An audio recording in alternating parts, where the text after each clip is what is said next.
Yo, what it do, YouTube? It's your boy Key coming at y'all boys with another one. And today, we're finna be getting into Chicago drill. Officially back?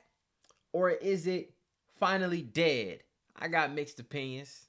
But with that being said, let's check it out. Chicago drill is one of the most influential movements in modern music. But through the late 10s, its influence died down after losing a lot of the top names to the system and the grave. And watching as pioneers like Chief Keef, G Herbo, and Lil Durk moved on to different styles. King Von turned the city up going into the 20s, but met an early end, leaving a void in the drill world. However, in recent years, Chicago drill has seen a new spike in popularity. Crazy, but he can't stay out of jail. A new crop of rappers has emerged, and they're continuing the legacy of drill. But unlike in 2012, when the rappers were in the streets but mainly stuck to rapping and the drillers mainly stuck to drilling, this time around, some of the rappers involved are also the top drillers. There's video footage to prove it, and self-snitching is running rampant. These stories in the music and around what's happening in the streets have gained a huge audience, so in this video, we'll take a look at this new era of Chicago drill.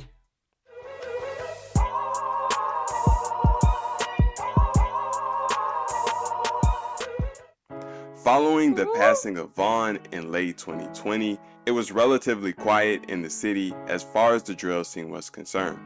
But a duo called the DCG Brothers took off in the city with two big songs. Lil Zay Osama, who first blew up in 2019, began gaining a new buzz, becoming one of the leading artists in the drill scene. Over on the east side, Lil Zay Osama hard as fuck. He one of them rappers who can really rap and sing, even though he has like a speech impediment, like he has like a slurred speech. He could really be the front liner for Chicago with the OTF cosign, this, that, and the third, but he wants to be a thug so bad. You out of town riding around with a switch. Who the fuck looking for you in New York?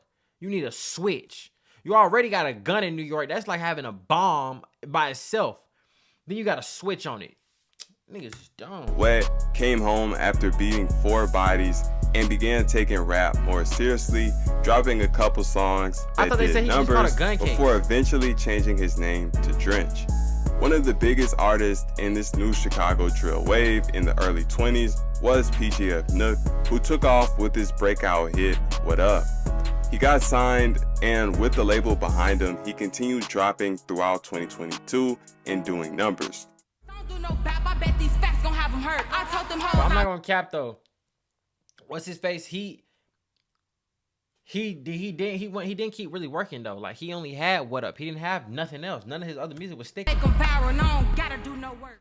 In early 2023, Mellow Bucks, a new female rapper from No Limit, blew up after dropping a song called Boom that went crazy, racking up millions.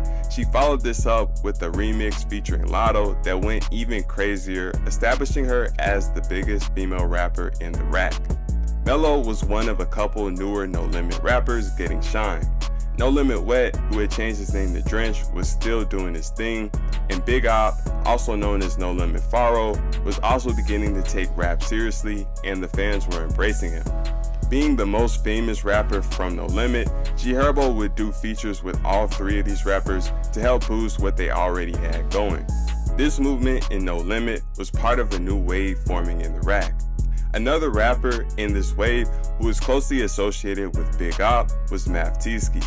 He blew up in late summer off his hit song Catch a Bee, a huge record that made him arguably the hottest new rapper in Chicago. He also had other big records like Munyon and I Like It.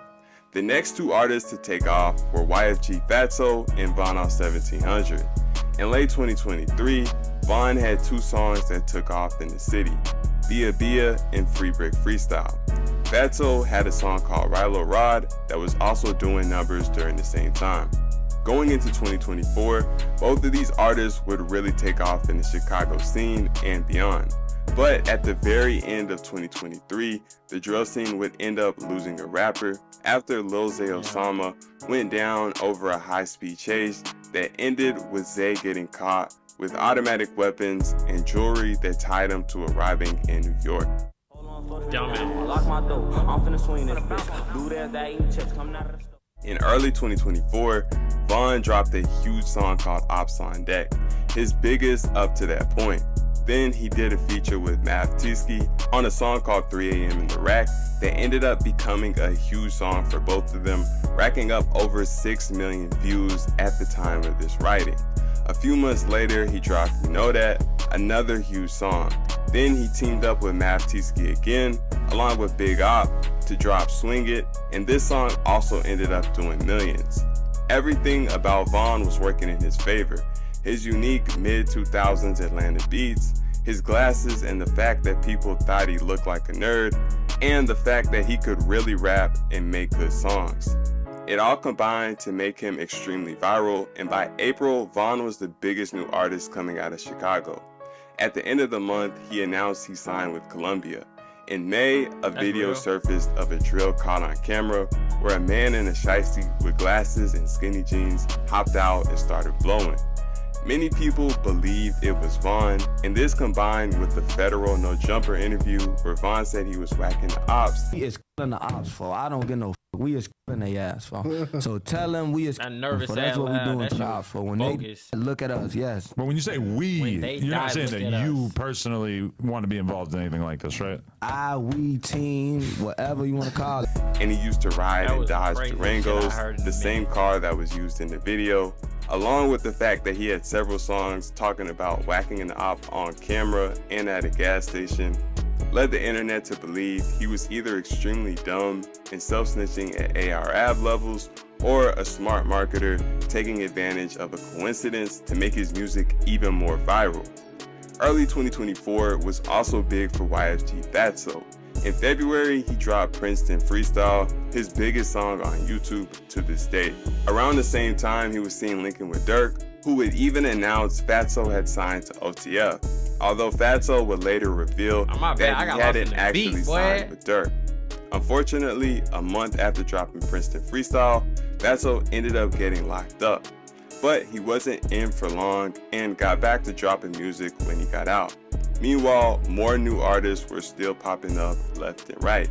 A rapper called Chucky Wackham blew up with songs like Good Aim and 100 Days and 100 Nights. He hopped on the Philly drill sound and brought his own unique style and voice to it. He was another rapper in the new Chicago drill movement who Durk co-signed early. Durk would also announce that he was signing Chucky to OTF, and Chucky confirmed that he did actually sign to OTF in his interviews.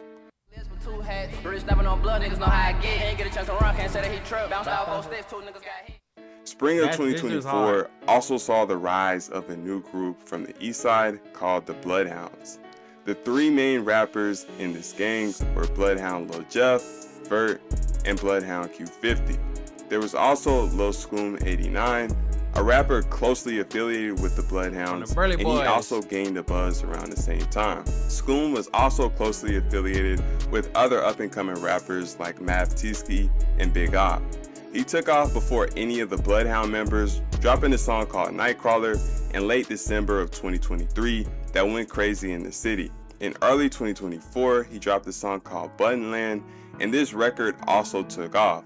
As previously mentioned, Scoom had close ties to the Bloodhounds, and around the time his name started gaining attention, a Bloodhound member called Lil Jeff was also beginning to gain attention on his own.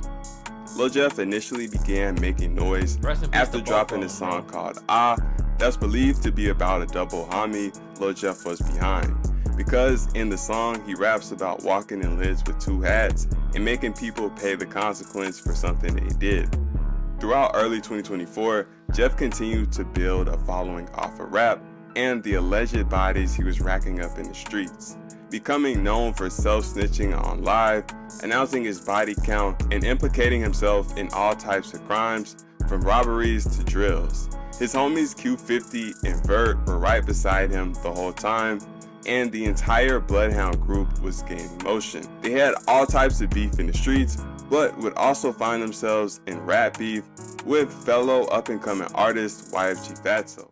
Taking my key and I'll never forget little buddy. Stay on the line, his rap, that boy don't clap, her school, put a diss out for me. Their problems began over a petty disagreement about lyrics. Scoom heard Princeton Freestyle by Fatso and thought he had taken lyrics from his hit Nightcrawler. But Fatso had made the song way before he put it out, and there's even an unreleased version of Princeton Freestyle on YouTube, uploaded before Scoom put out Nightcrawler. But Scoom accused Fatso of taking his lyrics and started taking shots at him online. Lil Jeff beef. jumped into the beef, and he and Scoom began dissing Fatso on IG. Scoom dissed Fatso on an unreleased song that surfaced on YouTube, and Fatso responded in a song that also surfaced unreleased. Fatso was a bigger artist, but Scoom and Lil Jeff were gaining a following. Scoom's music was gaining traction. He was taking trips to LA to record songs and shoot videos, and he was even working with more established artists like YBC Duel and Skrilla. By May, Bloodhound Lil Jeff's name was buzzing in the city. He did his first interview ever with DJ UTV, where he talked about his come up, rumors about him having 10 bodies and robbing people for watches. Him and Q50 also went viral for snorting perks on camera and acting like everything was normal. This clip in particular was everywhere, and even Meek Mill reacted to it on his story. Following this interview, Jeff went on a trip to LA, where he found himself wrapped up in more controversy. The trip was to celebrate Vert's birthday. AMF Visuals, Lil Jeff's main cameraman, took Jeff, Vert, and Scoom to LA to record music and shoot videos. While in LA, the Bloodhounds were seen linking with established artists like Rico Reckless and G Herbo. They also linked with YBC Duel, one of the biggest rappers in the I feel like this video, I mean this picture right here of YBC Duel is just like low-key, like this nigga so geeked. He look goofy as hell. Rest in peace, bro. I want them to stop using this fucking picture. Scoom already had a song with. But despite the purpose of the trip, Lil Jeff still managed to get into street shenanigans, allegedly robbing somebody and later getting chased through the mall by the man's homies. By this point, with all the controversy around his name, Lil Jeff was getting more attention than ever. In May, he dropped a new song called LAX. But despite all this new success, less than 2 weeks after dropping LAX, the news broke that Lil Jeff had lost his life in a crazy situation where the Bloodhounds had attempted to go on a drill, and in the process of chasing an op into a house, Lil Jeff had got caught by return fire from someone in the house. Following Lil Jeff's passing, he instantly got tons of new coverage. Basically, every hip-hop media outlet on YouTube was talking about him, and his situation was getting tons of publicity. He was getting King Von comparisons, and fans started glazing him in the way that they do every rapper that passes away. Lil Scoom was already buzzing before, but after Lil Jeff passed, he began getting even more attention.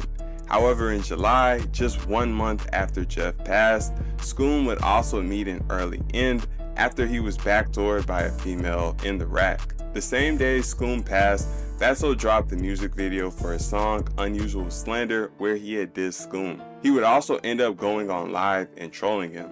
The passing of both Jeff and Scoom, so close to each other, would generate even more attention, shining a huge spotlight on the Bloodhound name, and as a result, Bloodhound Q50 saw his career taking off.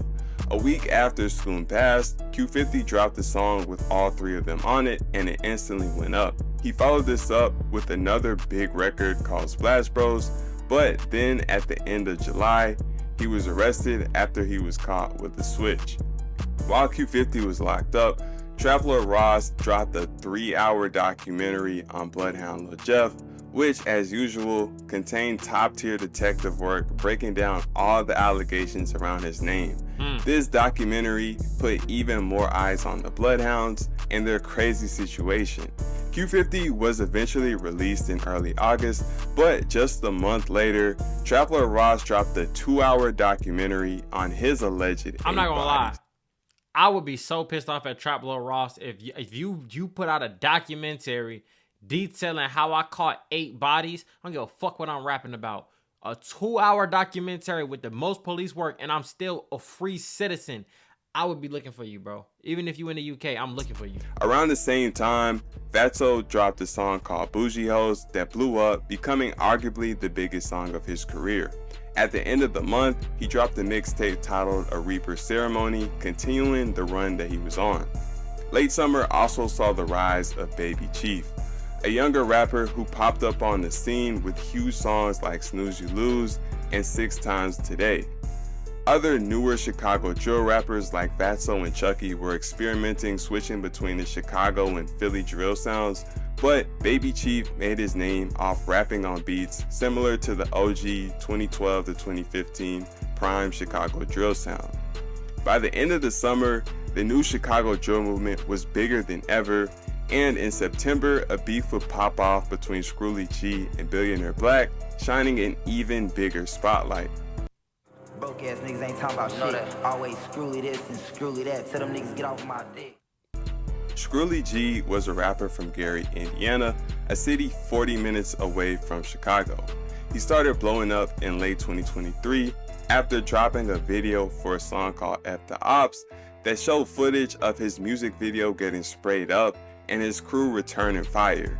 After this video blew up, he went on a crazy run through 2024, passing 1 million views on every song he dropped for months straight. He collaborated with Chicago rappers like Von Off 1700 and Big Op, and given the fact that his city was 40 minutes away, many considered him part of the new Chicago drill movement. In September, he previewed a song where he said if he caught an op trying to shop at the store, he would pop out on him and do him like Duck.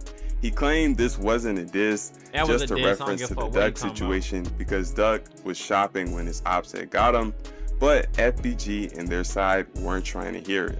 Rappers like Billionaire Black, King Yella, and Swag Dinero were quick to react and blast him for dissing. Scrooly took the song down, but then a couple weeks later, he dropped an official diss where he took shots at Billy, Yella, and Swag Dinero. He featured Bloodhound Q50, who decided to diss Tuka, one of FBG's fallen members. Billy had heard the preview and made a diss reply, so when the Scrooly diss dropped, he released his an hour later, dissing him back. Then he dropped part 2 to diss Q50 and the Bloodhounds. Billionaire Black beefing on songs with Scrooly G and Q50 was a full circle moment in drill because he and Duck beefing with Ide was the beginning of the back and forth dissing in drill. Other FBG members like Young and Dutchy also responded with disses of their own aimed at Scrooly G and Q50. Scrooly and Q50 didn't respond to any of the disses, and Q50 took to IG to act like he was now too gangster to rap beef and would handle things in the streets. This brings us to the present day. The new Chicago drill scene has everybody's attention. Unfortunately, by this point, we know how things end. A couple rappers will think they can stay in the city without any repercussions and it'll cost them their lives. Facts. A couple will crash out and get long sentences. Facts. And a select few smart ones will get out the city and use the opportunity to expand beyond drill. But that's very few. Although we know how it ends, there's no telling how much time is left. It could be as many as 3 years or less than 1. We'll just have to wait and see. Thing about Baby Chief, I feel like he's gonna be one of the ones who lasts a little bit longer. I'm surprised he didn't put Star Bands in here. But I feel like he gonna last a little bit longer just because of where he from and how he moving. He always out of town. He handling his business. She gonna last a long time because she can switch it up. She don't gotta just be rapping all the time. They can push her the pop way because she don't cuss in her songs. Q50, I'm praying for him, you know what I'm saying? But more than likely, he'll end up dead, you know what I'm saying? Or in jail for one of them bodies because he's locked up right now for a year. He got a year that he has to do because of the switch. And who knows what cases they working on during his tenure in jail. Going back to the beginning, who is it? PGF Nook, he got a couple years. He gonna be down for that crash out shit he did. Lil Zay Osama got like almost 2 years because he got caught with that switch. Mellow Buck, she been having some shit going back and forth with her boyfriend, DCG Sean. Their relationship beef is more important than their music right now. So, you know what I'm saying? YG Fatso, he gonna be one of the ones. Von 1700 gonna be one of the ones. The Bloodhounds, like I said, we already spoke on that. And yeah, you know what I'm saying? It is what it is. So, with that being said, man, it's your boy Kee. checking in, checking out, man. We gone. Make sure y'all like, comment, and subscribe. We on the road to 10K. Let's do it.